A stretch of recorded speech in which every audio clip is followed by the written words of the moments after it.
Olá, eu me chamo Leonardo Martinho e irei apresentar o nosso trabalho intitulado Atividade Antiglicante de Nanopartículas de Prata obtidas por síntese verde utilizando o extrato de Tridix procumbens. Atualmente, diversas pesquisas elas visam utilizar os extratos vegetais como possíveis candidatos ao combate à diabetes, devido ao seu potencial terapêutico. Paralelamente a isso, o uso das nanopartículas de prata ele tem sido estudado como um potencial antiglicante. E o que é esse potencial antiglicante? Primeiro, a gente precisa entender o que é glicação. A glicação ela é um processo que ocorre no nosso organismo, onde os açúcares redutores eles se ligam a proteínas ou aminoácidos, gerando produtos de glicação avançada, conhecidos como AGEs. Esses AGEs eles são ligados ao surgimento de doenças como diabetes e ao envelhecimento precoce.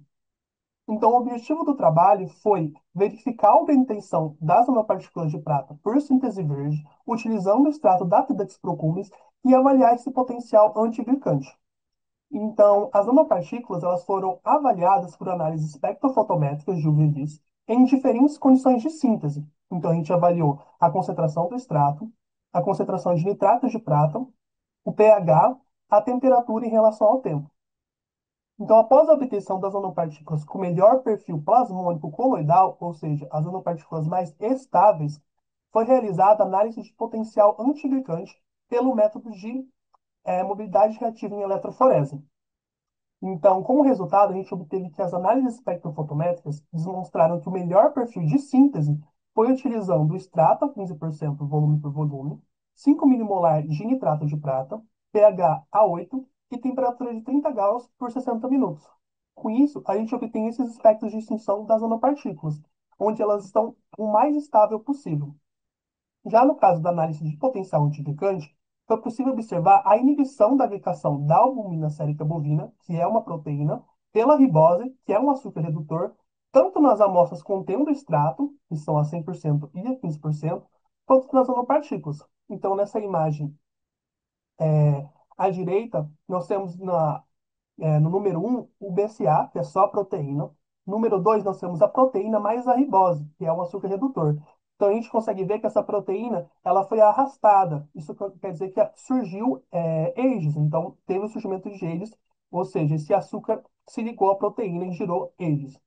No 3 nós temos a proteína, o açúcar redutor e a aminoguanidina, que é um conhecido substância com potencial antiglicante. Então a gente consegue ver que ela conseguiu reduzir um pouquinho essa formação de AGEs, mas ela não é tão efetiva.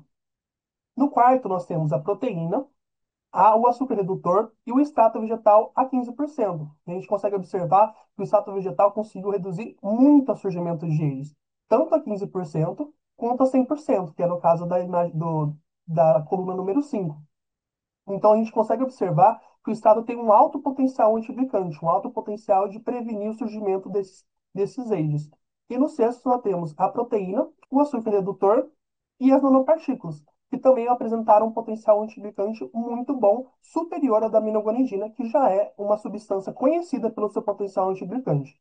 Então, foi possível concluir que a síntese das nanopartículas utilizando o extrato aquoso da Dactylocumis, ela é viável e tanto o extrato quanto as nanopartículas, elas apresentaram atividade antiglicante. Gostaria de agradecer ao Fitolab e à Unesp pela essa oportunidade.